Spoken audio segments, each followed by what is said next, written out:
पर 2017 के बाद उसमें लॉसेस आने लग गए, बहुत बड़े बड़े लॉसेस आने लग गए। मैंने बोला कि क्या बोल रहे थे, को कुछ समझ में आ रहा है? मैं इतना बड़ा फाइनेंस का काम कर रहा हूँ, इतना अच्छा से काम कर रहा हूँ, मैं ये सोफे वोफे लगाने का काम मैं क्यों करूँगा? मेरे को क्या ज़रूरत है?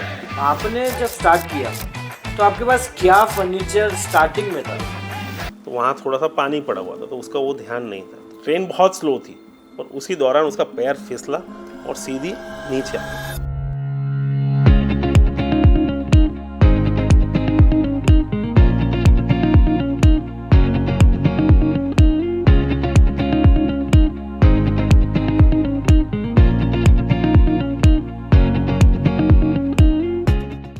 वेलकम नितिन भाई। सबसे पहले thank you for being the part of this podcast. आपने टाइम निकाला and you are ready to share your story with us. तो सबसे पहले द इवेंट कारवा की तरफ से thank you. Thank you so much. Nitin भाई, आज जितने भी हमारे व्यूअर्स हैं सब एक्साइटेड हैं कि आज कुछ अनोखा होने वाला है, आज कुछ धमाकेदार होने वाला है, and we are also very happy to have you on this podcast. अब very simply we just want to understand who is Miten Baru and his brand Bhadewala. Bhadewala does not need any introduction, it's a shining star in the industry. I guess उसका story हम लेंगे, मगर उससे पहले who is मितिन बारू, उसकी professional journey कहाँ से चालू हुई, कैसे चालू हुई, और वो आज यहाँ तक कैसे पहुँचा?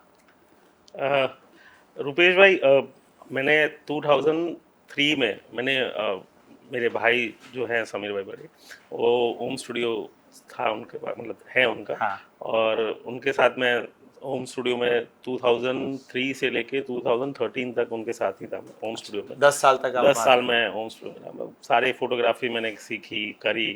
मेरे को सारा वीडियो एडिटिंग सारा कुछ आता है, मतलब मैरिज के वीडियोस बनाना, एडिटिंग करना, और तभी भी मैं वहाँ वेडिंग का ही सब कुछ देखता था। और 2013 के बाद मैंने वेस्टफील्ड ऑफ यहाँ जो गुड़गांव रोड पे है, वहाँ पे मैंने अपना ऑफिस किया और वहाँ मैंने अपना फाइनेंस का काम स्टार्ट किया। फाइनेंस के काम में रुपेश भाई ऐसा कि 2013 से लेके 18 तक मैंने फाइनेंस में बहुत अच्छा काम करा। पर 2017 के बाद उसमें लॉसेस आने लग गए, बहुत बड़े बड़े लॉसेस आने लग गए थे। तो मितिन भाई, 2018 के बाद हमने ये काम छोड़ दिया। मितिन भाई, आपने बोला 2013 तक आपने आपके ब्रदर के साथ काम किया, तो क्या रीजनिंग से आपने छोड़ दिया होगा? फिनेंस में क्यों आया आप? हाँ, ऐसा कोई पर्सनल रीज़न नहीं था। मैं चाहता था कि खुद का कुछ करूं। ओके। मेरा खुद के कुछ आइडेंटिटी होनी चाहिए। मुझे ऐसा लगता था कि मैं खुद कुछ करूं, और वो साइड बिजनेस था, उसमें कुछ था नहीं। मतलब ऐसा नहीं था कि मैं होता तो भी बहुत अच्छा था। जितना मैं वहाँ कर सकता था, जितना मैंने 10 साल दिए थे वहाँ में, मैंने बहुत अच्छा सेट कर लिया था। तो मेरे को ऐसा लगता था कि खुद की एक आइडेंटिटी होनी चाहिए, तो इसलिए मैंने कुछ फाइनेंस का काम स्टार्ट किया। मेरे फादर के दोस्त थे, उनका फाइनेंस का काम था, मैं उनसे इंस्पायर होके उनको देख देख के फाइनेंस का काम स्टार्ट कर दिया था। बस। मितिन भाई, कुछ अपना करने के लिए आप फिनेंस में आए, और जहाँ तक मैं देख रहा हूँ 2013-14 से लेके 2018 तक आप फिनेंस का काम कर रहे थे। तो कहीं ना कहीं आपको ऐसा लगा कि ये मैं जो कर रहा हूँ इसमें मेरा नाम हो रहा है, या यही मैं करना चाहता था कि इसमें मुझे मज़ा आ रहा है? ऐसा था कि पूरे 5 साल और मतलब वो 60 महीने होते हैं सर। 60 महीने मैं एक ऐसा मुझे लग रहा था, मैं पैसा तो बहुत कमा रहा था, पर मुझे ऐसा लग रहा था कि एक बंद कमरे में मैं बंधा हुआ हूँ। ठीक है, मुझे वो मज़ा ही नहीं आ रहा था, क्योंकि मैंने 10 साल होम स्टूडियो में निकाले थे। वहाँ सारा ग्लैमर, सारी चीज़ें, आपको रोज़ नई चैलेंजेस मिलती है, सारी चीज़ें रोज़ नई चीज़ें मिलती हैं देखने के लिए। और वहाँ पे मैं रिटेल था वहाँ पे, तो नीचे भी मैं मतलब ऊपर और नीचे ऑफिस थे, तो मैं नीचे रिटेल में बैठता था। तो आए दिन रोज़ नए क्लाइंट आ रहे हैं, रोज़ आपको 100 आदमी नए मिल रहे हैं, और 100 आदमी से कुछ ना कुछ आप सीख रहे हैं, सारी चीज़ें समझ रहे हैं। 100%। तो वो एक अलग एक्सपीरियंस था। उधर फाइनेंस के काम में मैंने पैसा बहुत कमाया, बहुत अच्छा पैसा कमाया, उससे प्रॉब्लम नहीं था। पर प्रॉब्लम यहाँ से हुई कि वो मैं एक बंद कमरे में रहता था। पर ठीक है, मेरे पास कोई ऑप्शन नहीं था, ये मेरी खुद की चॉइस थी, तो मेरे पास कोई ऑप्शन ही नहीं था कि मैं और कुछ अब कर पाऊँ। और मेरा एक दोस्त है चिंतन व्यास करके, जो एक्सप्रेसो इवेंट है उनका, उन्होंने मुझे 2015 एंड में और 16 के आसपास उसने मुझे बताया था कि हम दोनों साथ में एक काम करते हैं, मैं इस तरह के कुछ सोफे वोफे बनवा रहा हूँ राजकोट में, तो अपने दोनों साथ में काम करते हैं। तो मैंने बोला कि क्या बोल रहा है, तेरे को कुछ समझ में आ रहा है? मैं इतना मेरा बड़ा पैसा, फाइनेंस का काम हाँ, कर रहा हूँ, इतना अच्छा से काम कर रहा हूँ, मैं ये सोफे वोफे लगाने का काम मैं क्यों करूँगा? मेरे को क्या ज़रूरत है ये सब काम करने? मेरे को कोई ज़रूरत नहीं होने, तू ही कर, तेरे को। उसने मेरे को बहुत कन्वे किया कि इस तरह का एक इंडस्ट्री स्टार्ट करते हैं, इस तरह से अपने काम करते हैं, हम पहले राजकोट से स्टार्ट करते हैं, फिर तू सूरत ले जाइए थी। मैंने सर मेरे को ये काम नहीं करना भाई, तू तेरे काम में बहुत खुशी, मैं मेरे काम में खुशी। मैं आया हूँ 4 दिन मैं मज़े करता हूँ, तो मज़े कर, तू तेरे काम की मेरे से बात मत कर। क्यों करूँ मैं ये सब काम? दिन रात मैं घर बैठ के, मतलब जो ऑफिस, जब सुबह 10 बजे ऑफिस जाता हूँ ना, मेरे को किसी क्लाइंट को बुलाने की जरूरत नहीं पड़ती, हाँ, किसी को फोन नहीं पड़ती भाई साहब, गेट पे खड़े हैं, मैं लाइन लगी पड़ी होती है मेरे ऑफिस के, मैं ऑफिस खुलती है ना उससे पहले मेरा लाइन लगी हुई होती है। मेरे को ये जरूरी नहीं, मेरे को फोन नहीं करना, साहब मेरा सामान ले लो, मेरे को ये काम करने की जरूरत ही क्या है? मैंने उसको ये स्टेटमेंट दिया था। मतलब पहले गो में आपने ये आइडिया तो स्क्रैप कर दिया कि सर मैं ये उसने कम से कम 10 बार बोला था मेरे को। अच्छा, 10 बार। और जब 2017 में मेरे को लॉसेस स्टार्ट हुए, और जब समझ में आ गया था, मैंने बहुत जल्दी ये एक्सेप्ट कर लिया था कि इस काम को अब मैं बहुत ज़्यादा नहीं चला सकता। आप सोचिए कि मेरे को कोई 16 में आइडिया दे रहा है और 17 में मेरे को समझ में आ गया कि मैं कोई ये काम, तो अब फाइनेंस वाला काम लंबा नहीं चला सकता। फिर भी मैं बहुत ट्राई करता रहा, क्योंकि आपने खुद ने ये बिजनेस बनाया होता है, आप 1 मिनट में ऐसे निकाल नहीं सकते। सही बात। और मेरे लिए भी एक चैलेंज था। मैं 10 साल पहले होम स्टूडियो निकाल चुका हूँ, 5 साल यहाँ निकाल रहा हूँ। मैं यही काम कर रहा हूँ कि मैं अपने स्टेबिलिटी क्यों नहीं है मेरे अंदर, एक जगह बैठने की स्टेबिलिटी क्यों नहीं है, वो भी तो समझना ज़रूरी था। तो अब 8-9 महीने तो मैंने निकाले शर्म में कि भाई मैं उसको किस मुंह से फ़ोन करूं, क्योंकि आदमी को 10 बार आप मना कर चुके हो उसके कि बाद ये काम मैं नहीं कर सकता। मेरे मन में तो था कि उसने कोई आइडिया दी है तो मैं उससे बात करता हूँ। तो मैंने उसको फ़ोन किया एक दिन कि भाई मैं बड़ा परेशान हूँ और मेरे को ऐसी ऐसी प्रॉब्लम हो रही है, तू कुछ आइडियाज़ देने की बातें कर रहा था, तो क्या कर सकते हैं? तो बोलता है कि क्या हो गया अचानक तेरे को? तो ऐसे सारी बातें शेयर की मैंने, बहुत हैवी लॉस हो रहा है मेरे को इसमें, और सारे पैसे मतलब उसमें डूब रहे हैं, और ये सब प्रॉब्लम हो रही है इसके साथ, तो क्या कर सकते हैं? बोले मेरे को 1 हफ्ते का टाइम दे, मेरे बैक टू बैक इवेंट चल रहे हैं और मैं अभी बात नहीं कर सकता। तो उसको मैंने बहुत 4-5 बार फ़ोन कर दिए, तो उसने बोला कि एक काम करते हैं, हम रात को आज बात कर लेते हैं, पक्का, तू समझ। तो वो जब वो मेरी स्टोरी सुनने लगा तो मेरे को उसने बहुत बातों को लाइटली लिया कि तू इतना अच्छा फाइनेंस का काम कर ही रहा है ऑलरेडी, और तेरे को क्या अभी साइड बिजनेस कुछ समझ में आ रहा होगा तो तू कर रहा है। तो उसने मेरे को बहुत कुछ समझाया इसमें कि भाई ये साइड बिजनेस की तरह तू नहीं चला पाएगा, इसको तेरे को मेन बिजनेस बनाना पड़ेगा, ऐसा ऐसा। मैंने हाँ ये मैं मेन बिजनेस बनाऊंगा। उसको विश्वास ही नहीं हो रहा था।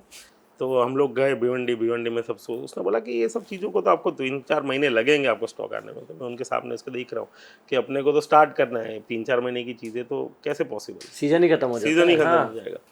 फिर हम सोच रहे हैं क्या करें। फिर हमारा उसने किसी से कांटेक्ट किया, जयपुर का कोई क्लाइंट बंदा था, उससे कांटेक्ट किया और उसका कोई स्टॉक आने वाला था। उसने बोला मैंने कुछ एक्स्ट्रा स्टॉक मंगा रखा है, तुम लोग फ़ोटोज़ देख लो, तुम्हें इसमें से कुछ समझ में आता है तो ठीक है। तो फिर हम दोनों ने कुछ फ़ोटोज़ देखे और सारी चीज़ें हमने बोली कि ये ऑर्डर हम कर सकते हैं। तो फिर तो वो चला गया राजकोट। अब मेरे ऊपर आ गया कि मेरे को क्या करना है, अब कंपनी को कैसे स्टार्ट करना है, कैसे मार्केटिंग करनी है, सारी चीज़ें। फिर हमारे इंडस्ट्री की कोई हैं जो मंडप का काम करते हैं, उनसे मैंने बात की थी। मैंने बोला कि ऐसे ऐसे मैं फर्नीचर लाने का सोच रहा हूँ, मतलब ये मैंने ऑर्डर कर दिया था, तब मैंने सोचा था, मैंने मार्केट पूछ लिया था कि भाई इन सब चेयर का क्या रेट होना चाहिए, डाइनिंग टेबल का क्या रेट होना चाहिए और सारी चीज़ें। तो मैंने किसी मंडप वाले मेरे बहुत खास दोस्त हैं, उनसे मैंने बात की थी। तो उसने मेरे को बोला कि मेरे 5 रुपए की चेयर है जो वो लोग लेने में कतराते हैं, उसमें बोलते 3 रुपये दूंगा, 4 रुपये दूंगा, तू 200 रुपये की चेयर ला रहा है तो तेरे से कौन लेगा? हाँ। तो मैंने बोला यार ये बात सही, मैं पहले दिन से समझा रहा हूँ उसको, ये काम अपने काम का नहीं है। और हम आइडिया, उस दिन वो मेरे को आइडिया दे रहा था सोफे की, और हम लोग काम कर रहे थे डाइनिंग टेबल और चेयर का। अच्छा, तो ठीक है, सारी चीजें ये भी एक हाँ। अलग सी हो रही थी, कहीं ना कहीं कोई पिक्चर कंप्लीट नहीं हो रहा था। तो फिर हम, मतलब मैंने ये सोचा कि कंपनी का कुछ ना कुछ नाम तो रखना पड़ेगा एक दिन।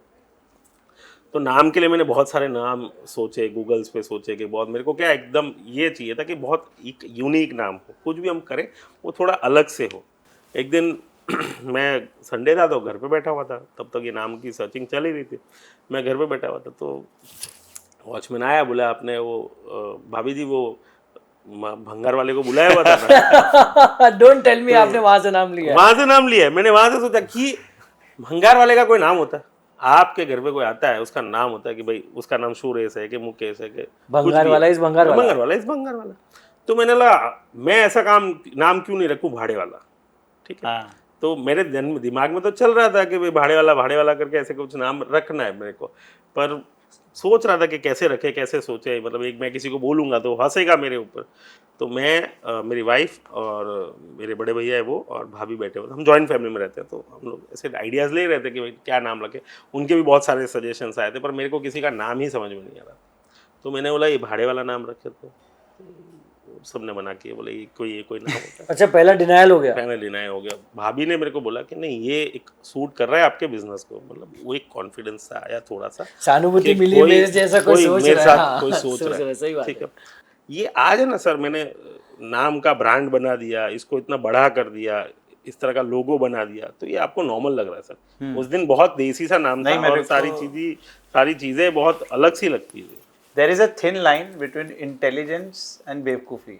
मुझे लगता है वो समझना बहुत मुश्किल होता है उस टाइम पे। फिर आगे जाके आदमी बोलता है कि यार ये इसने सबसे इंटेलिजेंट काम किया, उस समय सब उसको शायद। हाँ, मुझे रिजेक्शन ही मिला है इस नाम में। नहीं, नाम तो यही रहेगा, जो होगा वो देखा जाएगा, नाम तो यही रहेगा। हमारे पास कोई सामान नहीं है, हाँ, पर हम लोग सारी आइडियाज़ लगाना स्टार्ट कर दिए कि सामान तो आ जाएगा, नवंबर एंड तक तो मैक्सिमम सामान आ जाएगा। हमें ये विश्वास था कि नवंबर एंड तक सामान आ जाएगा। फिर अब लोगो बनाने की बात आई, लोगो बनाना है। हम फाइनेंस में बहुत लॉस कर चुके थे, तो कि मेरे पास फाइनेंस इतना बड़ा नहीं था कि मैं कुछ भी बेफाम खर्चा कर सकता हूँ या कुछ। मेरे पास जो भी था, जो लास्ट पूंजी थी वो ये फर्नीचर में लगा दी थी। तो एक दिन मैंने जस्ट डायल में फ़ोन किया, भाई मेरे को एक लोगो डिज़ाइनर को। जस्ट डायल में से बहुत सारे नंबर आए, तो उसमें से जो फर्स्ट नंबर था मैंने तो उसी को नंबर फ़ोन कर दिया। तो उनका फर्स्ट क्वेश्चन ये था कि आपको लोगो वास्तु वाला बनाना है कि विदाउट वास्तु बनाना है। मतलब लोगो भी वास्तु होता है। वास्तु होता है। तो कोई फीमेल थे, तो मैंने बोला कि मैडम इसमें क्या है होता है वास्तु और विदाउट वास्तु क्या होता है? बोलता सर होता है। तो मैंने बोला वास्तु वाला लोगो कितने का है आपका? तो बोला 24,000 रुपये का, और विदाउट वास्तु का बनाना है तो बोला 10,000 रुपये का। पूरा टाइम मैं सोचता रहा। मैंने बोला ज़िंदगी में बहुत कुछ खो चुका हूँ, कुछ बचा नहीं है, लास्ट चांस है। वास्तु में ऐसे मैं मानता नहीं, ये भी ट्राई करके देख लेते हैं। लाइफ में कुछ सब कुछ ट्राई तो कर रहे हैं ना। पर आपने ऐसा क्यों सोचा लास्ट चांस है? सर करण भाई बहुत निराश हो गया था। ओके। लाइफ में बहुत निराश हो गया था कि भाई सब कुछ अच्छा सेट कर लिया था, 5 सालों में इतनी मेहनत करके इतना सेट कर दिया था, वहाँ से वापस आप जीरो आ गए। आपकी ABCD जहाँ आप Z तक पहुँच गए थे, वापस आप A पे आ गए। तो ये बहुत मेरे लिए एक बहुत टफ टाइम था कि भाई ठीक है। तो मैंने बोला कि हम कुछ सारा ही नया कर रहे हैं। आज तक जो वास्तु में भरोसा नहीं किया, एक बार भरोसा करके तो देखते हैं क्या फ़र्क पड़ता है। और तब 24,000 रुपये लोगों के देने के लिए पैसे नहीं थे। तो मैंने बोला ठीक है मैडम, आप डिज़ाइन करिए, करते हैं हम कुछ। और क्या करना है बोला, मैंने बोला वास्तु वाला ही करिए। काम करना स्टार्ट किया। मेरा फर्स्ट सामान मतलब हमने ओपनिंग किया 12 दिसंबर 2018। तो ये चिंतन ने, एक्सप्रेसो इवेंट ने योगेश पोपट से बात कर रखी थी कि ऐसा कोई बंदा है। जब 2018 में फर्स्ट टाइम 12 दिसंबर को सामान आ गया और चिंतन ने योगेश भाई से बात करके रखी थी, तो मेरे को बोला कि मेरी योगेश भाई से बात हो गई है, तेरे को मैं नंबर भेज रहा हूँ, उनका कोई इवेंट है 25 दिसंबर को। अच्छा। तो वो एक बार कर ले, उनको समझा दे कि मेरे पास ये सामान है। मैं एक दिन मिलने चला, वो सूरत आए हुए थे, उनका इवेंट था, इसलिए समझा के आ गया। उन्होंने काफ़ी सामान सेलेक्ट कर लिया। तो मेरे को बड़ी खुशी हुई यार, पहली बार में इतना बड़ा काम मुझे मिल जाएगा और अच्छे से काम कर लेंगे हम लोग। तो पहला इवेंट ही मैंने योगेश पोपट का किया, R1 का। मतलब आज की डेट में भी चला रहे हैं। आज की डेट में भी इतनी सारी कंपनीज है जिन्होंने आज तक योगेश भाई के साथ काम नहीं किया, और आपका। मैं तो रेगुलरली आज भी कर रहा हूँ टचवुड, मैंने फर्स्ट डे से कर रहा हूँ और आज भी कर रहा हूँ। ऐसा है, मैंने कभी उनका काम, मेरा कभी टचवुड, उन्होंने कभी मुझे काम देने के लिए मना नहीं किया। आज दिन तो बहुत हेल्प की उन्होंने। आपकी बातें सुन के मुझे लग रहा है वास्तु तो हमें भी देखना चाहिए। तो वो काम अच्छे से 25 दिसंबर वाला काम अच्छे से हो गया। फिर मैं हर एक जन की ऑफिस पे जाता था, यहाँ इवेंट वालों की काफ़ी जनों की ऑफिस जाता था कि सर काम तो दीजिए, काम तो दीजिए। तो ऑलरेडी जिससे काम वो लोग कर रहे थे, वो किसी पे ऐसे ट्रस्ट करना नहीं चाहते थे रुपेश भाई, कि किसी से न्यू कमर के साथ कैसे ट्राई करें। सही बात है, काम कर सकते हैं हम, इस तरह से नहीं कर सकते हम किसी के साथ काम। और यहाँ पे पहले एक अवेयरनेस नहीं थी, मतलब ऐसा था कि फ़ोटोज़ देखने से कोई आपको काम नहीं देते थे। काफ़ी लोग मेरे गोदाम पे आके सामान देख के जाते थे कि क्या सामान है, सही में फ़ोटो है, उतना ही अच्छा सामान है भी कि नहीं है, कि उतना मेंटेन है, कि सही में किसी और के फ़ोटोज़ दिखा। तो काफ़ी क्लाइंट मेरे ट्रस्ट फैक्टर का इशू आपके साथ स्टार्टिंग में बहुत आ रहा होगा। बहुत ज़्यादा होता, तो बहुत सारे क्लाइंट ऐसे वहाँ पे भी आते थे और ये सारी चीज़ें होती थी, पर काम कहीं से भी रुपेश भाई या करण भाई कहीं से भी आ नहीं रहा था, कुछ भी छोटा मोटा भी काम नहीं आ रहा था। मैंने पहला काम योगेश भाई का ब्रेक ले लिया था, उसके बाद भी कोई इतना कोई खास काम आ नहीं रहा था। फिर मेरे को पता चला कि राजू भाई जो कैलाश वाले हैं वो अच्छा काम करते हैं डेकोरेशन का, और वो भी फर्नीचर वगैरह लेते रहते हैं। तो मैंने किसी से राजू भाई का नंबर मांगा कि भाई मेरे को प्लीज़ राजू भाई का नंबर दीजिए। उनको मैंने फ्राइडे को, मुझे अभी तक याद है, मैंने उनको फ्राइडे को फ़ोन किया था शाम को 7-8 बजे।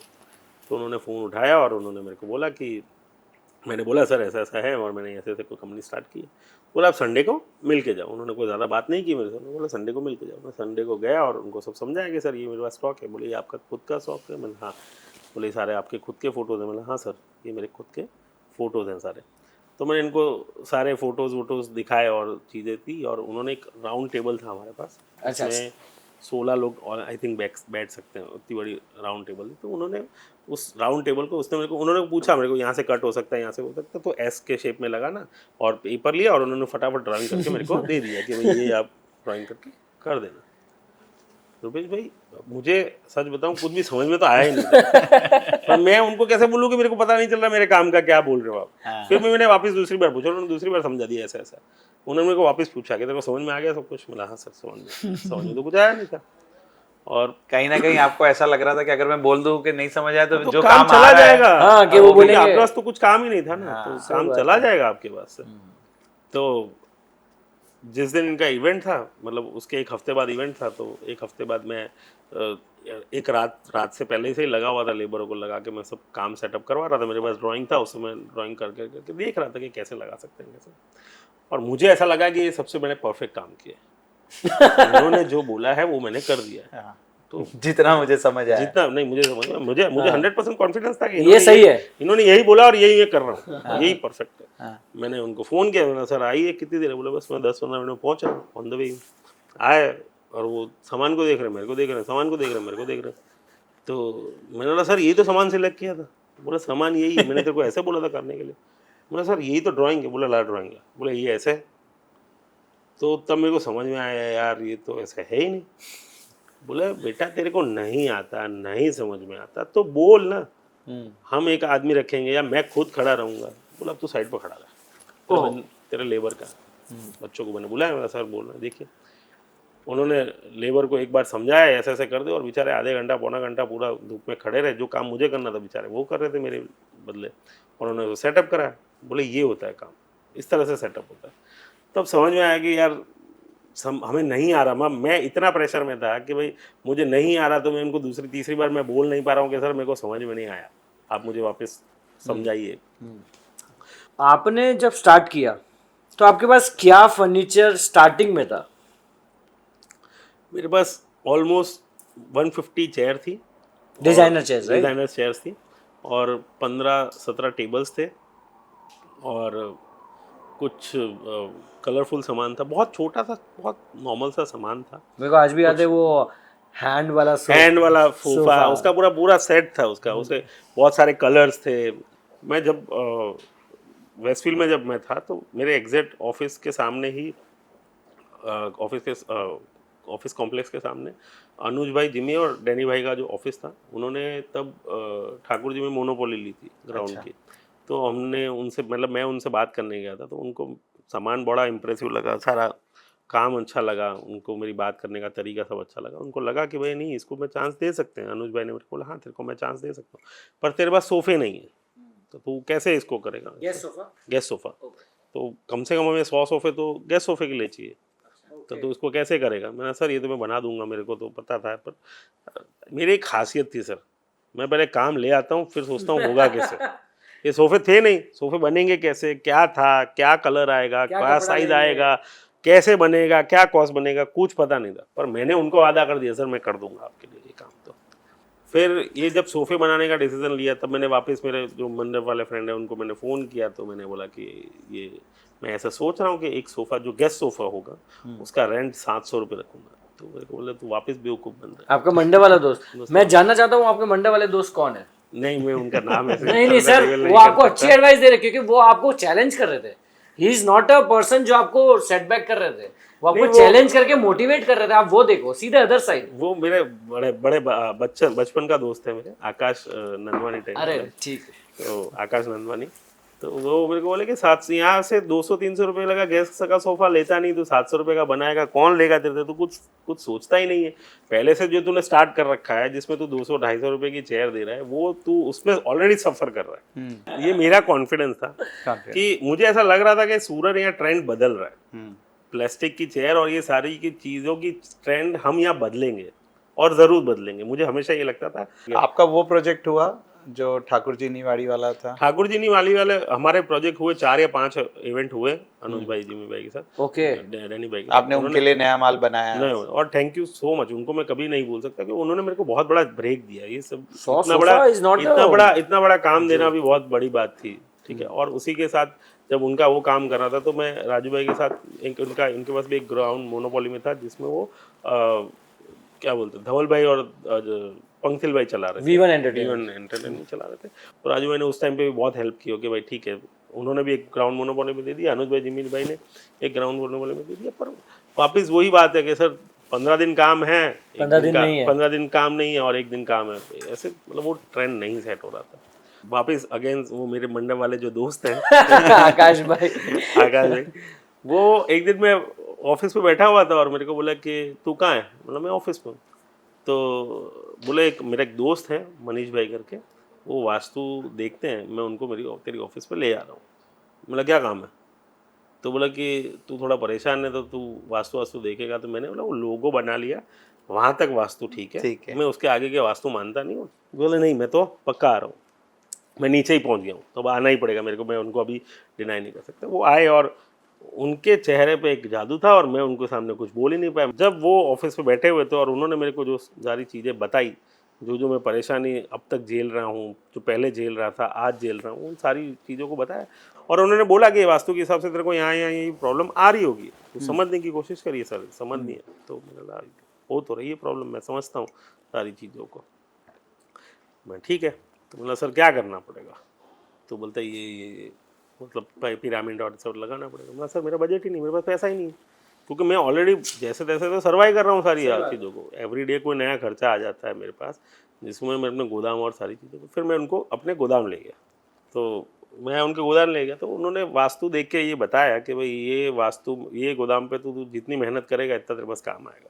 तो मेरा सर ऐसा ही होता है ना, जितनी मेहनत करो उतना ही काम आता है, उसके अलावा कौन सा काम आता है? नया क्या बताया आपने? बोले भाई साहब इसमें वास्तु में बहुत सारी चीज़ें आती है, मतलब तेरा वास्तु गोदाम तेरी जगह इतनी पॉजिटिव है, अच्छी है, तो तेरा काम ऑटोमेटिक चलता है, मल्टीप्लाई होना चाहिए। सर ऐसा कुछ होता नहीं है, आप समझो।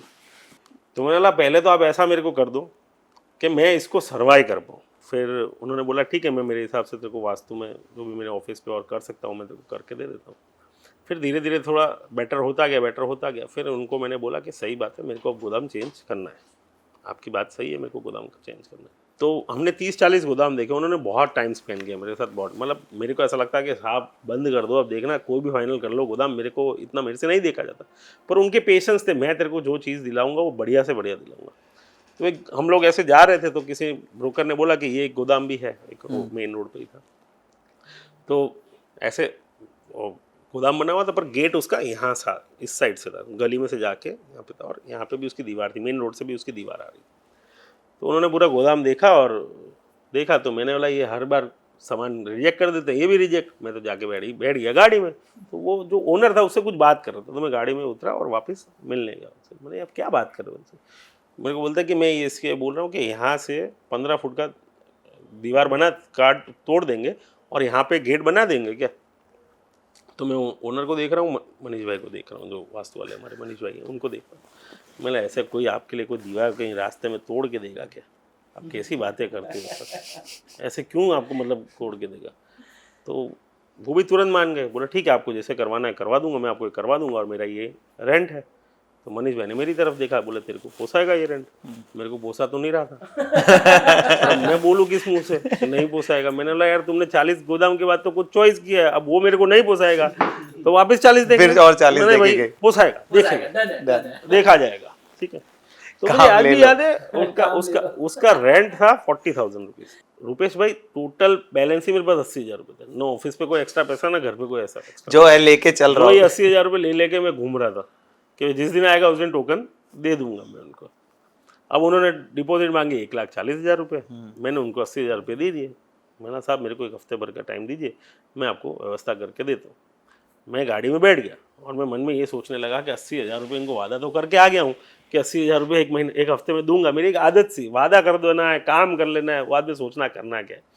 वो यहाँ पे भी ये आदत अपना ली कि क्या करूँगा, 80,000 रुपये कहाँ से लाऊंगा, 60,000 रुपये कहाँ से लाऊंगा, 80 तो दे दिए, अब 60,000 रुपये कहाँ से लाऊंगा। मैं सोच रहा था, गाड़ी में बैठा था और मनीष भाई आए और उन्होंने मेरे से हाथ मिलाया, बोले कॉन्ग्रेचुलेशंस, तेरा गोदाम, तेरे को तेरे इतने दिनों की मेहनत हमारी और आज गोदाम मिल गया। मैंने मन में सोचा, मतलब आपने दिलवा तो दिया, इधर किसका बजट है भाई साहब, ठीक है। तो हम नॉर्मली बात करते करते जा रहे थे, जब मैंने उनको छोड़ा, वो लाइन में अपनी ज़िंदगी में कभी रुपेश भाई भूल नहीं सकता। जब मैंने उनको छोड़ा और वापस उन्होंने मेरे से हाथ मिलाया और मेरे को एक बात बोली, मिथुन भाई कभी मेरे को भूलना मत। अच्छा, ये लाइन बोली तो मुझे समझ में नहीं आया ये मुझे ऐसा क्यों बोल रहे। मैंने उनका हाथ ही नहीं छोड़ा, मैंने हाथ ही नहीं, वो मेरा हाथ छुड़ाने की कोशिश कर रहे थे, मैं हाथ नहीं छोड़ा। मैंने मनीष भाई आप ऐसा क्यों बोल रहे हो? बोले मिथुन भाई आपका टाइम शुरू हो गया। मैंने बोला शुरू हो गया मतलब? बोला आप, मैंने आपको एक बार वापस रिपीट कर रहा हूँ, कभी मेरे को भूलना मत। तो मुझे समझ में नहीं आया और वो चले गए इतना बोल के। मैं बड़ा सोचता रहा कि ऐसा क्यों बोल रहे हैं, ऐसा क्यों बोल के हो गए, मुझे नहीं समझ में आया।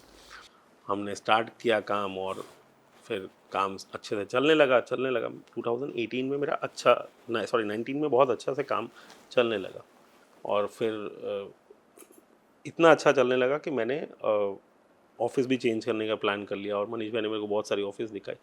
2020 में मैं नई ऑफिस पे शिफ्ट भी हो गया, जो SNS प्लेटिना में आज मेरा जो ऑफिस है वहाँ पे मैं शिफ्ट भी हो गया 20 में। वहाँ पे भी बहुत अच्छा मेरा धीरे धीरे रूटीन आने लगा और तब मेरे को मनीष भाई ने एक बात बोली कि बोले मैंने तेरे को एक बार बोला था, मैंने उनको मेरा ऑफिस बन गया, मेरा गोदाम बन गया, तो मेरे को उनको फ़ोन करने की ज़रूरत नहीं पड़ती थी, तो मैं उनको फ़ोन नहीं करता था। तो एक दिन उनका फ़ोन आया, बोले मैंने एक दिन एक ये चीज़ बोली थी। मैंने क्या बोला था मनीष भाई आपने मेरे को? बोले तू मेरे को कभी भूलना मत और तू मेरे को भूल गया। मैंने मनीष भाई भूला नहीं हूँ, मैंने काम में पढ़ा हूँ। बोला यही तो था कि तू काम में से भी मेरे को याद करना। हाँ, मैं तेरे को उस दिन यही बोलने की सोच रहा था कि तू इतना काम करेगा कि तू मुझे भूल जाएगा। तो मेरे को बड़ा बुरा लगा कि यार ये सही बात है, उनकी ये बात तो थी कि मेरे पास काम में भी मैं इनको याद तो कर ही सकता था। रुपेश भाई मार्च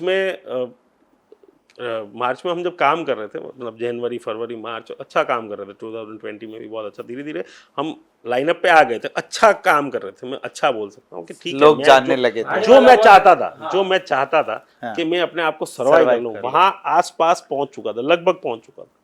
वहाँ पहुँचा और 2020 में तो मार्च में तो कोविड आ गया। फिर थोड़ा सा नॉर्मल हुआ जब 50 जनों की परमिशन आई शादी की।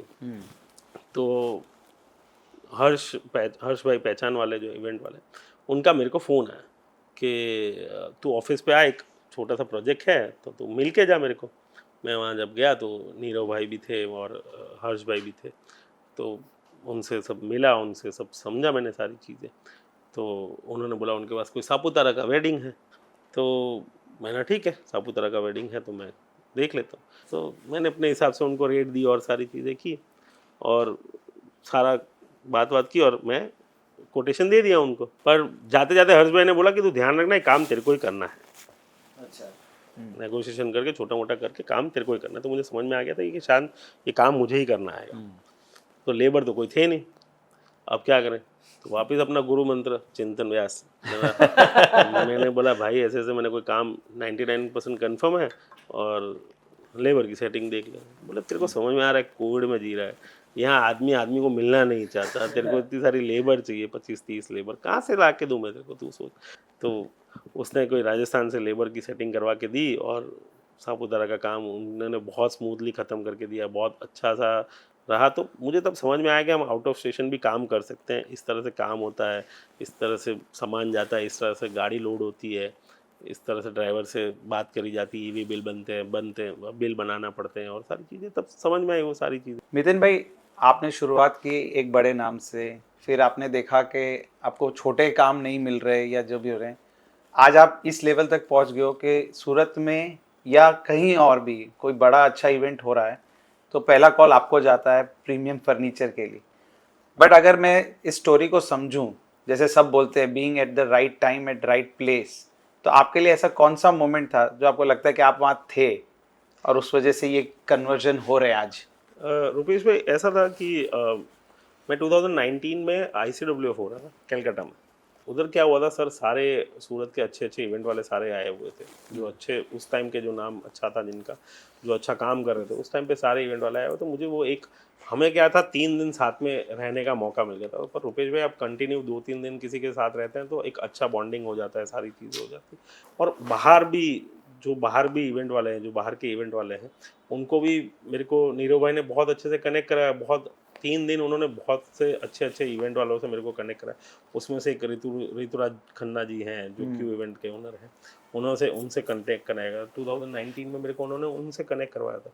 2020 में उनका जनवरी में कोई इवेंट था ऋतुराज जी का, तो मेरे कहाँ को पे? सूरत में ही, सूरत में। ठाकुर जी अवाड़ी में उनका एक बहुत अच्छा इवेंट था। तो उन्होंने मेरे को फ़ोन किया शाम को 7-7:30 बजे। मेरे पास उनका नंबर तो सेव था, तो मेरे लिए जब वो रिंग हुई तो मेरे लिए बहुत बड़ी बात हुई कि भाई इतने बड़े आदमी का मेरे को फ़ोन आ रहा है, तो मेरे लिए बहुत अच्छी बात है। तो मैं एकदम 5 मिनट पहले, मैं 2 मिनट पहले फ़ोन ही देखता ही रह गया, सर इनका फ़ोन आया हुआ है। तो मैंने उनको तुरंत एकदम लास्ट टाइम में मैंने फ़ोन उठा के मैंने बोला, बोलिए सर कैसे हैं सर? तो बोले मैं कल सुबह आ रहा हूँ और ही TGV रुका हुआ हूँ, तो कल सुबह मेरे को मिलने आ जा। बोला ठीक है। मेरे लिए इतनी खुशी की बात थी कि एक बार कोई बंदा मुझसे मिला है और वो मुझे इस तरह से कनेक्ट करने की कर रहा है, तो बहुत अच्छी बात है। मुझे 1 घंटे बाद नीरव भाई का फ़ोन आया, नीरव भाई देसाई स्पार्की भाई। उन्होंने बोला ऋतुराज जी का फ़ोन आया था कि तू उस दिन वो किसी लड़के से मेरे को मिलवा रहा था ना हाँ। ICWF में, वो कैसा काम करता है, उसको काम दूं या ना दूं। तो उन्होंने बड़ी से अच्छे से रिस्पॉन्सिबिलिटी ली, बोले मेरी जवाबदारी है, आप उनको काम दे सकते हैं, बहुत अच्छा काम है और बहुत अच्छा लड़का है और अच्छे से काम कर रहा है। आपका काम तो कहीं भी 19-20 नहीं करेगा, 21 करेगा, आप टेंशन मत लो। सर हमारे इंडस्ट्री में इस तरह से वेंडर्स के लिए रेफरेंस बहुत बड़ा होता है। कहीं ना कहीं नेगेटिव रिस्पॉन्स रेफरेंस दे दिया तो आदमी काम नहीं करता। नहीं सही बात करता। उनका काम भी हमने 3 दिन का जो इवेंट था बहुत अच्छे से हमने उनको डिलीवर करके दिया और वो भी बहुत खुश हुए। उनको भी समझ में आया कि इस तरह का काम है, इस तरह का काम कर सकते हैं। उस तरह से हम आगे बढ़ते रहे और मेरे को ऐसा लगता है कि सारी चीज़ें जब जो बदली इस इंडस्ट्री में या हमारे उसमें ग्रो आया और सारी चीज़ें बहुत अच्छे से ग्रो हुई और लोगों को समझ में आया कि बहुत अच्छा सा काम करना चाहिए, अच्छा से खर्चा करना चाहिए शादियों में। और ये फर्नीचर का भी बूम आया, जो वो कोविड के बाद ही आया है सारा कुछ बूम हमारे। मुझे ऐसा लगता है कि कोविड ही सबसे बड़ा टर्निंग पॉइंट था मेरी लाइफ का। कोविड ख़त्म होते ही मेरा ग्रो होता गया और आज मैं आप लोगों के सामने हूँ, वैसा है। नितिन भाई, आपने out of Surat event start कर दिए, सूरत में बड़े बड़े इवेंट्स कर रहे हैं। पहले आपके क्लाइंट योगेश पोपट हैं, तो आपने जो टीम फॉर्मेशन किया, बीट लेबर की टीम, पूरी गोडाउन का staff and your office team, कैसा वो पहला पहला जो आपको टीम मेंबर चाहिए गोडाउन के लिए, गोडाउन स्टाफ आपने कैसे जुगाड़ किया? सर मेरे लिए, मैं पहले से ही नया था इस इंडस्ट्री में, तो मेरे लिए मैं वापस वही, मेरे लिए कुछ भी काम अटकता है मैं चिंतन को फ़ोन करता। मैंने बोला यार ये काम मेरा फंस गया है, तो ये करके दे, ये करके दे। तो लेबर का पूरा सेटअप उसने मेरे को वहाँ से सेट करके दिया था। तो लेबर की भी ऐसा नहीं था कि लेबर की सेटिंग हो जाती है, आप कितनी भी बड़ी सेटिंग कर लो, लेबर की प्रॉब्लम्स आती है। आपके पास काम बढ़ जाता है तो आपके पास प्रॉब्लम आती है। मैं बहुत बार भटार 4 रास्ता पे खड़ा रहता था लेबरों के लिए कि भाई लेबर आ जाए।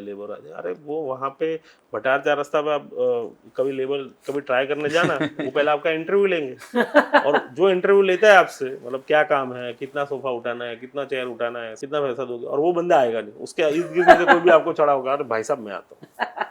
ऐसा नहीं था कि सर लेबर बहुत इजीली मिल जाती थी, पकड़ पकड़ के कहीं से सेट करके हम लोग सेट कर रहे थे और कैसे भी करके अच्छे से अच्छा डिलीवर करने की कोशिश करते थे कि भाई इसको अच्छा काम नहीं डिलीवर हो, बिगड़े, कभी भी काम नहीं खराब काम नहीं हो। वो तब तक इतनी लेबर की इतनी सेटअप नहीं था। और कोविड के बाद मेरी टीम, मतलब अगस्त में 2020 के बाद जो टीम ने मेरे साथ ज्वाइन किया, मेरी जो आज करंट टीम है, वो उस दिन से कोविड के बाद से मेरे साथ है और आज भी मेरे साथ है। और मैं ये आपको खुला बता सकता हूँ, बहुत खुला बता सकता हूँ सर, मैं तो आज इंटरव्यू देने बैठा हूँ, काम तो वो बंदे करते हैं साहब, मेरी टीम स्ट्रांग है ना सर, तब मैं आपके साथ बैठा हूँ। इन जनरल आफ्टर कोविड आपको जैसे हर्ष भाई ने और नीरव भाई ने सपोर्ट किया विद दैट सापुतारा वाला ऑर्डर, इनके अलावा सूरत में आपको किन्होंने सपोर्ट किया एट दैट टाइम कि हमारे से और काम मिलेगा अभी आपको, ये चीज़ें कंटिन्यूटी में कैसे आ गई आपके लिए? बहुत सारे प्लानर्स ने मेरे को बहुत सपोर्ट किया, प्रोक्रिएट ने बहुत सपोर्ट किया, दुष्यंत भाई ने बहुत सारा, जोल जम्बूरे ने बहुत सारा सपोर्ट किया, बहुत सारे इवेंट अनुज भाई, जिमी भाई ने बहुत सपोर्ट किया, राजू भाई कैलाश वालों ने बहुत सपोर्ट किया मेरे को, आज भी उनके साथ मैं काम कर रहा हूँ। सारे इवेंट वालों से मेरे को बहुत अच्छा सपोर्ट मिला, वैसा नहीं था कि भाई किसी से कोई कम रिव्यू मिला, और सारी चीज़ें अच्छे से हो रही हमारे साथ। नितिन भाई, आप जब फिनेंस का काम कर रहे थे, आपका एक फिक्स पैटर्न था काम करने का, एक टाइमिंग फिक्स थे। आप इस इंडस्ट्री में आए, हमारी इंडस्ट्री में कोई फिक्स टाइमिंग नहीं है, कोई फिक्स डेट्स नहीं है। जो आजकल जो वर्ड हर कोई बोलता है वर्क लाइफ बैलेंस, आपका क्या टेक है? आपका पूरा वर्क लाइफ बैलेंस डिस्टर्ब हो गया? रुपेश भाई, ऐसा है कि आज बहुत अच्छा लग रहा है, 2018 से लेके बहुत नॉर्मल सी जर्नी लग रही है, आज 25 में हम बैठे हैं और बहुत नॉर्मल सी जर्नी लग रही है। सर मैंने बहुत टफ टाइम देखा है, बहुत टफ टाइम इन सब चीज़ों में। मैंने वैसा भी टाइम देखा है, मैंने मेरे दोनों मेरी बेटी है, मैंने दोनों बेटियों को सिर्फ बेड पे बड़े होते होते देखा है। जब वो उठते हैं तब मैं सो रहा होता हूँ, वो जब मैं घर पहुँचता हूँ तब ऑब्वियसली वो सो गए होते हैं, ठीक है, तो मैं उनसे मिल नहीं पाता। तो मैंने उनको 3 साल मतलब सिर्फ बेड पे पड़ा होता देखा, मेरे लिए बहुत टफ टाइम था। पर वो सारी टाइम्स मेरी फैमिली ने, मेरी वाइफ ने, मेरे पेरेंट्स ने संभाला और सारी चीज़ें देखी।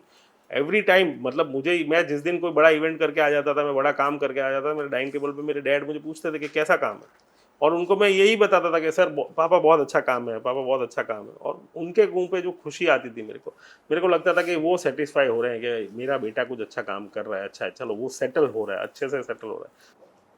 आप जिस तरीके से ग्रो कर रहे हो, वेयर डू यू थिंक सेमा आपको हेल्प कर रहा है? सर मेरी लाइफ का सबसे बड़ा पहली सीढ़ी ही सेमा है। आज जो भी भाड़े वाला है, आज आप जिस ब्रांड पे हैं, मेरे लिए सबसे चीज़ें ही सब मेरे क्लाइंट हैं। सबसे बड़ा इम्पॉर्टेंट पॉइंट ही मेरा सेमा है।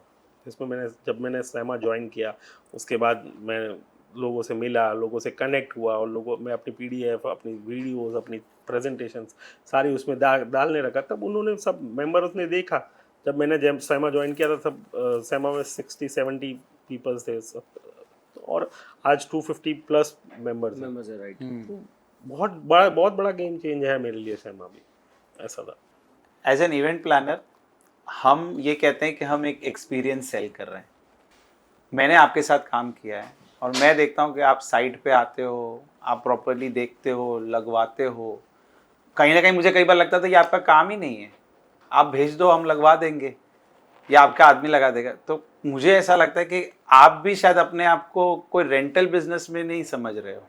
नहीं, ऐसा नहीं है, रेंटल सर्विस में समझना नहीं रुपेश भाई, ऐसा था कि मेरा काम मुझे एकदम परफेक्टली चाहिए।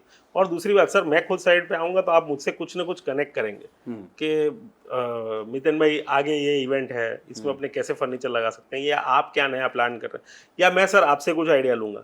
ऐसा हो सकता है सर कि आपके इधर कोई प्रॉपर्टी लगी है, या आपके वेन्यू पे कोई फंक्शन फर्नीचर लगा हुआ है, उससे मुझे कुछ इंस्पायर होकर कुछ समझ में आ जाए, या शायद किसी और का कुछ सामान लगा है तो मैं उससे इंस्पायर होकर समझता हूँ कि मार्केट में क्या चल रहा है, या तो मैं आपसे डिस्कशन करके ये समझ सकता हूँ। सर मैं आपके ऑफिस आके आपसे ये नहीं पूछूंगा सर मार्केट में क्या चल रहा है। आप साइड पे आप भी थोड़े से फ्री हैं, आप मुझे देखोगे और मेरे साथ सोफे पे 10 मिनट टाइम स्पेंड करोगे तो मुझे समझ में आएगा कि सर मैं सारी चीज़ें किसी न किसी से समझ ही रहा होता हूँ सर। मैं एवरीडे जब घर से निकलता हूँ और अपने आप को यही समझता हूँ कि मैं दुनिया एक स्कूल है, मैं किसी न किसी से कुछ ना कुछ सीख ही रहा हूँ सर। ऐसा आप टीम को क्या देखते हैं, मतलब what is a team according to you? Sir, भाड़े वाला जो भी है वो सिर्फ हमारी टीम की वजह से सर। मैं सिर्फ चेहरा हूँ और काम इंजन तो वो है। एक स्टोरी आपकी टीम मेंबर की बहुत बोलते टफ थी, और आज भी टफ होगी डेफिनेटली। वो है, उसके लिए आज बहुत टफ है वो। तो थोड़ा आप प्लीज उसके ऊपर बताएं, क्योंकि पीपल वांट टू नो कि what is the power of team. दृष्टि जो है वो मेरी ऑफिस पे उसने ज्वाइन किया हुआ था, 5 या 6 महीने हुए थे उसने ज्वाइन किया था, और दिल्ली में एग्जीबिशन था तो मैंने बोला था कि तुम लोग कुछ सीखो। मैं हमेशा मेरी टीम से भी आज भी यही बात करता हूँ, आपको सारी चीज़ें सीखनी पड़ेगी। तभी मैंने रस्सी को भी ऑफर दी थी कि बेटा मैं जा रहा हूँ दिल्ली, तेरे को चलना है तो तू भी चल। तो बोलते नहीं, राखी का सर टाइम है और मुझे मेरे भाई के पास राखी बंधवाने जानी है। बोले मेरे को छुट्टी दे दो। तो मैंने उसको छुट्टी दे दी। तो उस दिन उसका ये हुआ कि उसको लेट हो गया होगा स्टेशन पहुंचने में, तो एक के दूसरे डब्बे में वो चढ़ गई। और जब बड़ौदा के पास ट्रेन थोड़ी सी स्लो हुई तो उसने सोचा कि मैं डब्बा चेंज कर दूँ। अहमदाबाद ही जा रही थी वो, तो उसको डब्बा चेंज करना था। तो जब हम नीचे उतरने का जो वे होता है, थोड़ा सा ट्रेन स्लो हुआ, ऑलरेडी कोई वहाँ खड़ा था बंदा। ओके। रस्सी ने उसको हाथ करके बुलाया, बोला पीछे आ जाओ, मेरे को उतरना है, मेरे को डब्बा चेंज करना है। ठीक है। तो वहाँ थोड़ा सा पानी पड़ा हुआ था, तो उसका वो ध्यान नहीं था। ट्रेन बहुत स्लो थी और उसी दौरान उसका पैर फिसला और सीधी नीचे आ गई। ट्रेन के अंदर डब्बों में आ गई और चेन कूलिंग हुई और सारी भगदड़ मची। और उसका ऑन द स्पॉट, जैसे ही वो नीचे गिरी, ऑन द स्पॉट उसका यहाँ से लेग कट गया, ऑन द स्पॉट। और शायद तब तक उसकी एज थी 20 साल, 3-4 साल हुआ तो 20 साल की थी वो, तब उसका ये एक्सीडेंट हुआ। मैं दिल्ली था तो मैं कहीं बैठा हुआ था और वहाँ पे रात को 12:30 बजे के आसपास फर्स्ट कॉल मेरे फ़ोन पे बजा और वो एक अननोन नंबर था। मैंने उठाया और मैं दृष्टि की मम्मी बोल रही हूँ। तो मैंने बोला हाँ बोलिए क्या हो गया। तो बोला ऐसे ऐसे ट्रेन में दृष्टि का एक्सीडेंट हो गया। बोला कुछ एक्सीडेंट हुआ है, आप समझिए क्या हुआ है, समझने की कोशिश करो। मतलब मैं बात करता हूँ, ठीक। मैं दृष्टि को फ़ोन कर, तो किसी ने उठाया नहीं, तो मैंने उनको वापस फ़ोन किया, आपको किसने बोला। बोला मेरे को किसी का अननोन नंबर से फ़ोन आया था और ऐसा ऐसा हुआ। तो मैंने बोला शायद कोई फ्रॉड भी कर रहा हो, आप समझिए ऐसा नहीं होता। और बोला दृष्टि फ़ोन भी नहीं उठा रही, उसके ही फ़ोन से फ़ोन आया था। बोला क्या बात कर, उसके ही फ़ोन से फ़ोन आया था। बोला हाँ उसके फ़ोन। मतलब सर आप फ़ोन तो आज कोई उठा नहीं रहा है अभी उसका। तो मुझे लगा कुछ तो पंगा हुआ है। तो मुझे याद आया कि किसी इवेंट वाला मेरा कोई दोस्त है वहाँ बड़ौदा का, मैंने उसको फ़ोन किया। मतलब तेरे अच्छे कॉन्टैक्ट्स हैं तो रेलवे स्टेशन पे देख, ऐसा कुछ प्रॉब्लम हुआ है बड़ौदा रेलवे स्टेशन पे, कुछ इस तरह का पंगा। उसने मुझे 15 या 20 मिनट में वापस फ़ोन किया कि बोले कौन है लड़की। तो मैंने बोला कि मेरी ऑफिस टीम से। तो बोला कि प्रॉब्लम कुछ बड़ा हो गया। मतलब क्या प्रॉब्लम हुआ मुझे बता। बोला उसका लेग कट गया है। मतलब हो ही नहीं सकता। बोला लेग कट गया है और वो स्टेबल है, उसको भी हॉस्पिटल ले गए हैं। तो मैंने वेरी नेक्स्ट डे सूरत की फ़्लाइट ली, सूरत आया, उसी दिन मेरी तबीयत हो गई ख़राब, मेरे को बहुत बुखार आने लगा। तो मैंने कहा इसके लिए तो जाना ही पड़ेगा बड़ौदा। मैं गाड़ी लेके, मैं और मेरी ऑफिस की टीम सारी, हम लोग बड़ौदा पहुंच गए सुबह। तब तक इसका ऑपरेशन वगैरह जो भी करना था, और इसके पेरेंट्स को पता चल चुका था कि ऐसा ऐसा हो गया और ऑपरेशन करना था, वो सब कर चुके थे, ये लोग ऑलरेडी कर चुके थे। और उसके बाद हॉस्पिटल में क्या था कि डॉक्टर आया बाहर ऑपरेशन करके और ऐसा बोला कि भाई 5 मिनट 2 मिनट आपको किसी को भी मिल सकता है। तो उसके पेरेंट्स को तो रात को मिल चुकी थी कि भाई कैसे है, क्या हुआ क्या नहीं, नॉर्मल हो चुकी थी। तो उसके पापा ने बोला कि आप जाके अंदर रस्सी से ही पूछ लीजिए कि उसको किसको मिलना है, सबसे पहले ऑपरेशन के बाद किसको मिलना है। तो डॉक्टर ने, उसने लिस्ट दी डॉक्टर ने कि भाई तेरे मामा जी आए हुए हैं, चाचा जी आए हुए हैं, तेरे सर आए हुए हैं और सारे। तो एक ही जन को मिलने का अलाउड था, तो उसने बोला मेरे को मेरे सर से मिलना है। उसने आपका नाम लिया? उसने मेरा नाम लिया। मैंने कहा यार, मैं चौंक गया। मैंने यार मेरे को बुला रही। मैं चला गया अंदर और मैं जब गया और मैंने पहली बार जब देखा उसका ऐसा इधर से लेग ही नहीं है, मैं मतलब मेरे को समझ में नहीं आ रहा था मैं क्या करूं, मैं किस तरह समझाऊं। और मैं उसको देख रहा था तो उसने मेरे को देख के थोड़ी सी हल्की सी स्माइल की, पूरी सी बहुत सारी चोट लगी हुई है। और मैंने बोला कैसा है बेटा तेरे को।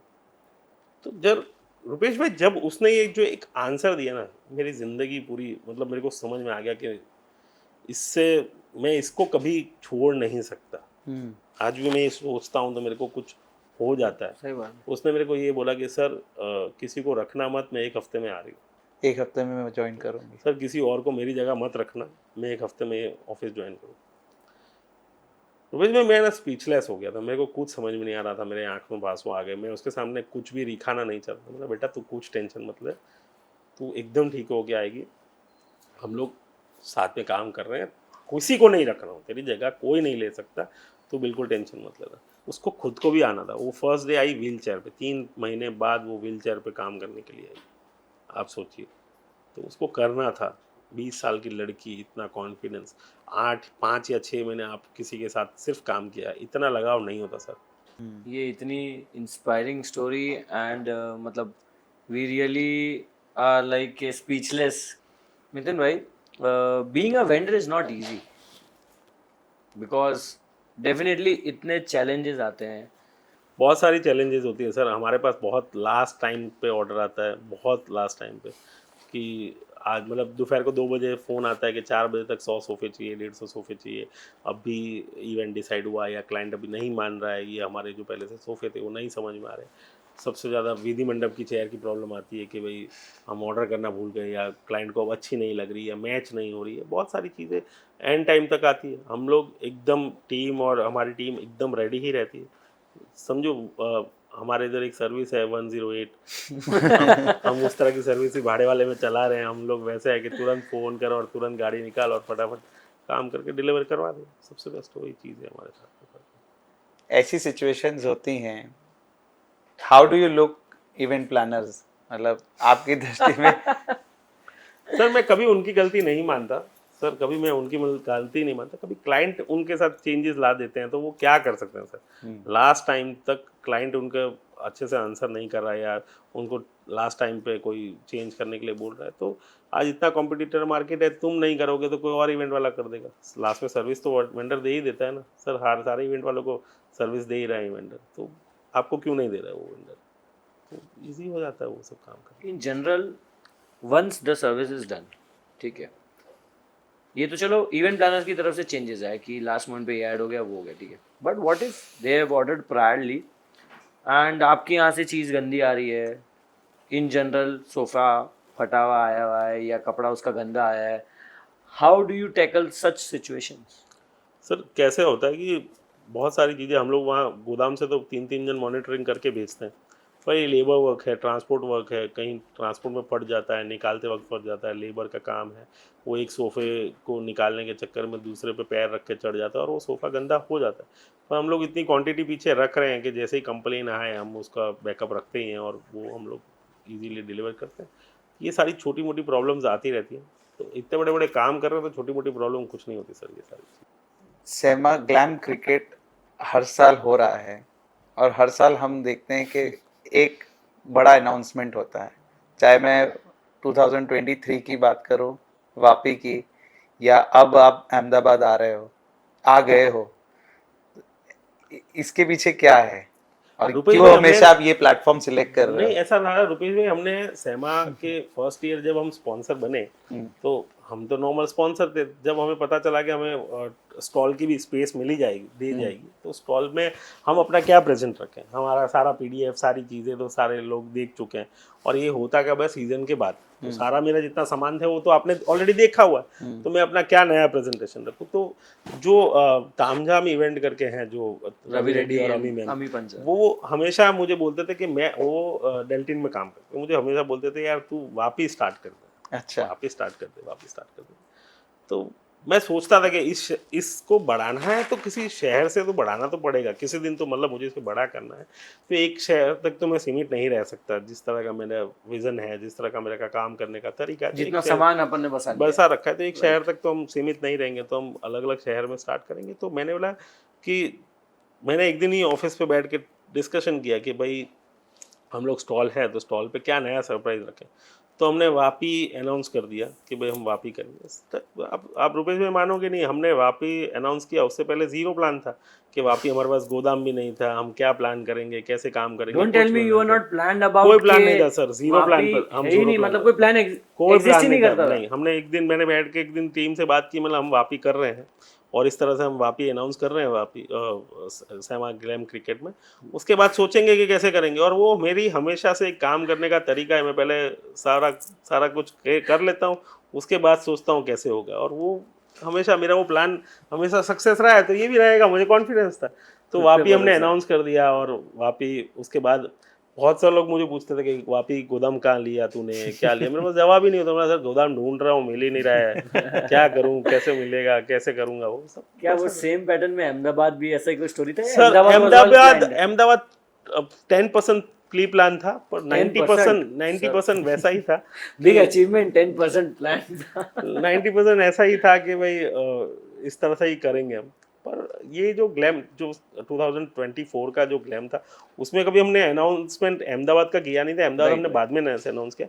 उसमें तो हमने मैस्कॉट लाया था, जो दुष्यंत भाई की आइडिया थी कि अमेजिंग वो आइडिया, मैं हूँ भाड़े वाला, मैं हूँ भाड़े वाला। वो दुष्यंत ने बड़े को बड़ी बैठ के आइडिया दी थी कि भाई तू इस तरह से कोई मैस्कॉट हम लॉन्च करेंगे, और बहुत अच्छे से डिज़ाइन करके उन्होंने स्टॉल भी बहुत अच्छा बनाया था। आई कैची eye-catchy चीज थी वो चीज़ तो डेफिनेटली। और सबसे बड़ी बात क्या है सर, इधर सबसे बड़ा गेम चेंजर है, मतलब मेरे को ऐसा लगता है कि सूरत इंडस्ट्री में किसी ने गेम चेंज किया है, किसी ने कुछ कुछ विजन चेंज किए हैं लोगों के, तो वो प्रोक्रिएट है पर मंथ।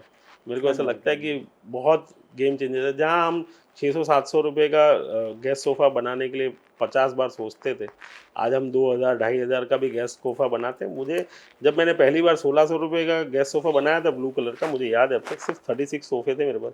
तो मैं जब मेरे को एक मन में क्वेश्चन आया कि लेगा कौन 1600 रुपये पर सोफा, Rent उसका गेस्ट का कौन देगा। आज बहुत नॉर्मल लगता है सर ये, तब बहुत टफ था जब हम पहली बार बनाया था।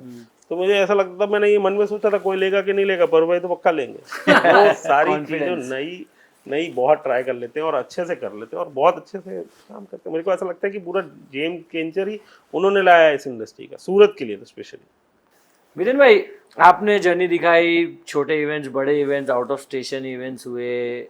आपकी लाइफ में ऐसे कौन से इवेंट्स थे जो आपके एकदम बोलते हैं ना दिलो दिमाग में, बस ये एक मेमोरी अचीविंग वाला मेमोरी जो बोलते हैं, वो कौन से इवेंट्स थे? वो लिस्ट ऑफ इवेंट्स हम जानना चाहेंगे सर बहुत सारे थे। जैसे मैंने एक पहला काम किया था जो योगेश भाई वाला, फिर ये राजू भाई वाला, मैं लाइफ में कभी नहीं भूल सकता। ऋतुराज जी से मैंने जब पहला काम किया था। एक प्रो क्रिएट का मैंने काम किया था ताज में।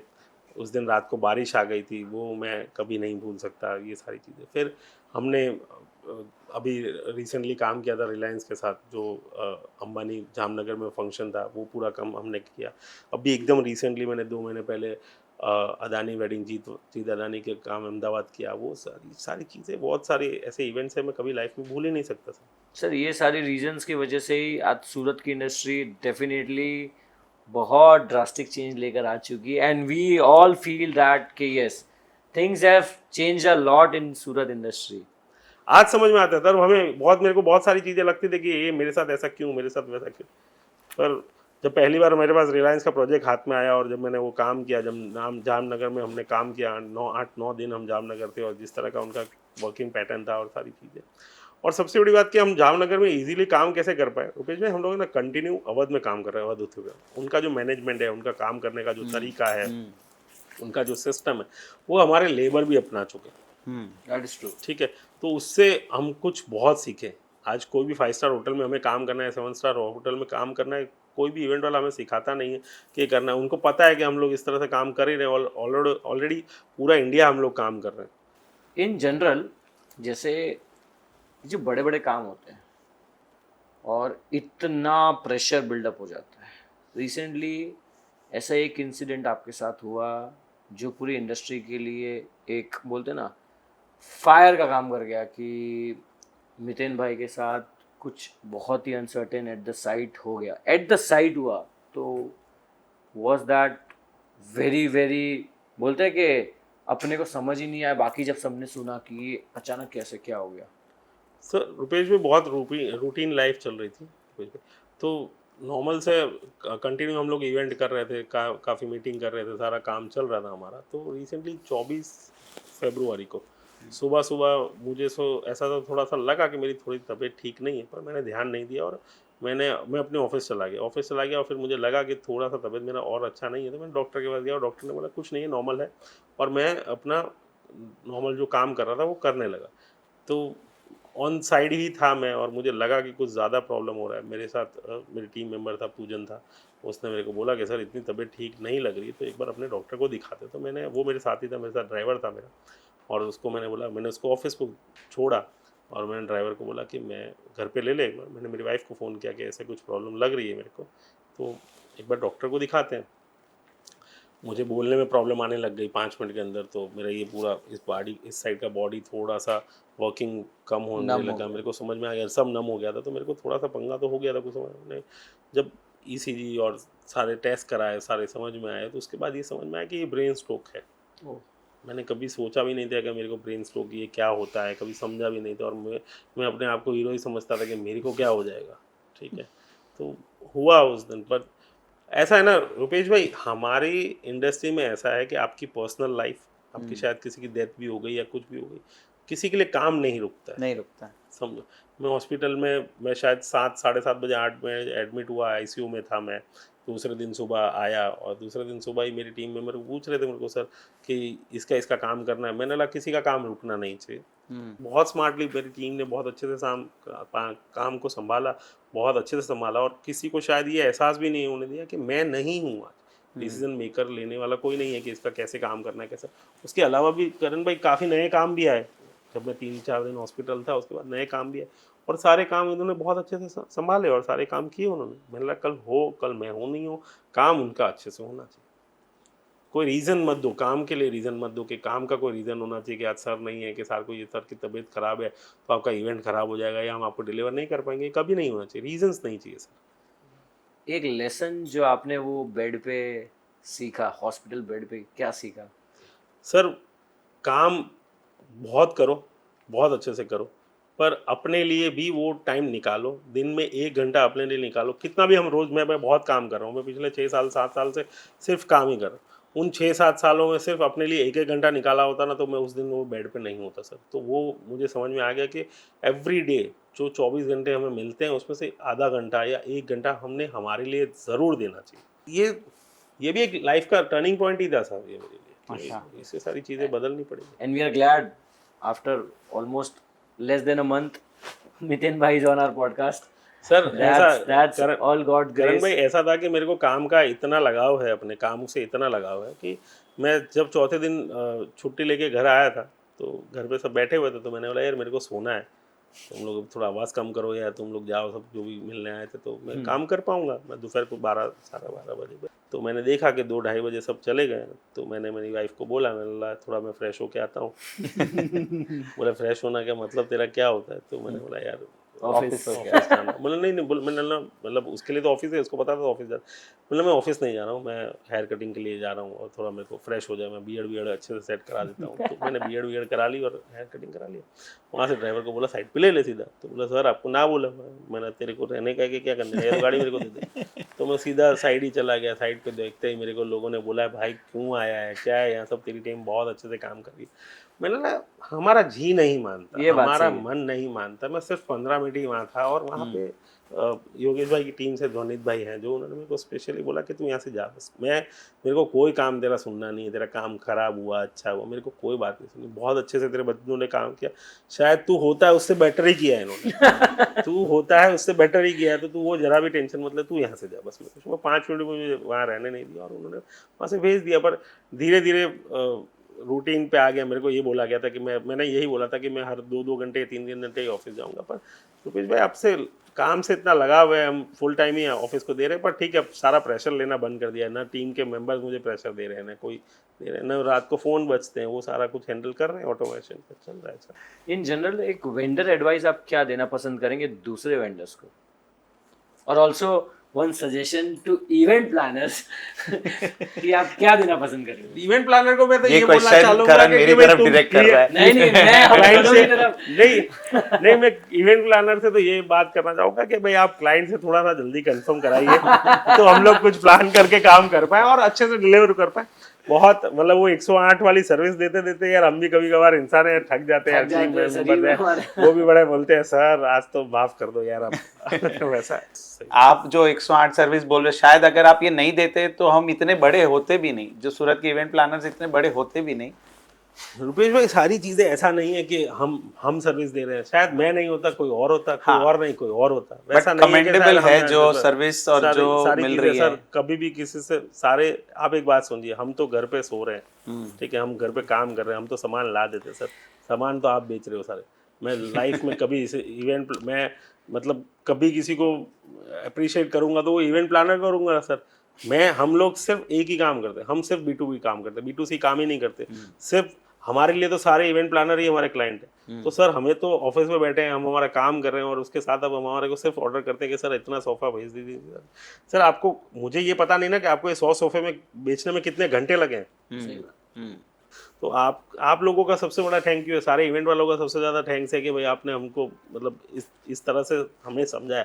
सर हम जो भी है ना वो आपकी वजह से हैं, बहुत हम तो ही कुछ नहीं है। हम्बल सारे स्टेटमेंट है। इवेंट वालों की वजह से ही हम कुछ हैं, सब कुछ है, और क्या है बहुत सर। ही हम्बल स्टेटमेंट है, बट नहीं सही है, जो जो है वो सही बता रहा हूँ मैं sir. Advice for the vendors और द वेंडर्स एसोसिएट्स। के लिए ये है कि सर आप बहुत अच्छे से काम करिए। सर मैं कुछ नहीं था और बहुत कुछ बन गया हूँ आज, मेरे को आप देख रहे हो। सर बहुत अच्छे से काम करिए, बहुत अच्छे से डिलीवर करिए, अपने अंदर पेशेंस रखिए सबसे ज़्यादा, कि इवेंट वाले कभी भी सामान मांग लेते, कभी भी सर्विस मांग रहे हैं सर, वो भी आपको परेशान करना नहीं चाहते, कोई जानबूझ के परेशान नहीं करना चाहता, पर हमारी इंडस्ट्री ऐसी है कि क्लाइंट कभी भी कुछ मांग लेता है और वो उनको सर्विस देनी पड़ती है। When I see the entire journey, और जैसे ही लास्ट ईयर हम आपको देख रहे हैं जस्ट विजिटिंग ICWF, और आज आप वहाँ से अवार्ड्स लेकर आ रहे हम हैं। लोग 2 साल से 2013 में सॉरी 2023 में वियतनाम में मुझे 2 अवार्ड मिले थे हाँ। EMF से, और दुबई लास्ट ईयर 2024 में भी बेस्ट फर्नीचर रेंटल कंपनी, दोनों साल से हम दो अवार्ड जीत रहे हैं। बहुत अलग एक्सपीरियंस था सर। कभी जब ICWF में फर्स्ट टाइम गया था तो मैं चिंतन को एक दिन बताता था एक दिन मैं भी स्टेज पे चढ़ूंगा और अवार्ड लेके आऊँगा, तो मुझे यूं करता था, बोला यार अभी अभी तू भी बहुत छोटा है इन सब चीज़ों अच्छा। के लिए। बोला यार चिंतन किसी दिन तो बड़े हो जाएंगे ना हम भी। बोला हाँ ज़रूर होगा, तेरा जिस तरह का काम करने का तरीका है, और वो मैंने तब सोच लिया था कि सर एक दिन तो मैं भी यहाँ से अवार्ड जीत के लाऊंगा। और वो ड्रीम कम ट्रू हो 4 गया। साल में हुआ, 2023 2024 सारी चीज़ें रुपेश भाई है ना, सारी चीज़ें मैंने ना विज़न बोर्ड बना रखा है ऑफिस में। आप जैसे ही जाएंगे तो आपको दिखेगा सारी विज़न। जब मैंने फर्स्ट टाइम विज़न वो बनाया था तो इतने बड़े बड़े ख्वाब लिखे थे, तो मेरे को ऐसा लगता था कि 15 साल में भी ख़त्म नहीं होंगे, और रुपेश भाई वो सारे ख्वाब 3-4 साल में ख़त्म हो गए। तो आपका विज़न बहुत ज़रूरी है। विज़न बट आप सोचते बहुत कुछ है, ठीक है, मैंने आज ये सोच लिया, पर वो होगा कि नहीं होगा कैसे पता, पर वो सामने आपके विजन बोर्ड में होगा, आप रोज देख रहे हैं तो वो होगा। वो मेरा कॉन्फिडेंस है 100% होगा। आप कुछ प्लान कर रहे हैं, आप कुछ सोच रहे हैं कि मेरे को ये चाहिए, आप आपके टेबल पे, आपके विजन बोर्ड पे, आपके काउंटर में कहीं पे भी रखिए सर, वो 100% खत्म होगा, 110% खत्म। Miten bhai, here we will be concluding our podcast, and now we will be having बोलते हैं ना the event buzz round, a rapid fire round है. So let's start with the first question. A vendor that you feel is like भाड़े वाला, कौन है वो? कहीं दूर जाने की जरूरत ही नहीं, मेरे सामने खड़ा है, बैठा है, sorry. Who has mastered services? Bhadewala your favourite boutique planner, Jinal, Shweta, posh और rising, rising star in the industry. आपके बाजू में बैठा है। Oh. Companies that have raised event industry standards. Hitesh, EFS, अच्छा। वो बहुत मतलब मुझे लगता है कि बहुत बहुत बहुत बहुत अच्छा काम कर रहे हैं, और बहुत छोटे से टाइम में कोविड के बाद उन्होंने ये आइडिया लगाई EFS की, कस्टमाइज्ड क्लोथ और किचन और ये सब चीज़ों की, बहुत अच्छा काम कर रहे हैं पिछले 4-5 सालों में, बहुत इंप्रेसिव काम कर रहे हैं, बहुत सुपर काम कर रहे हैं वो सारी चीज़ें।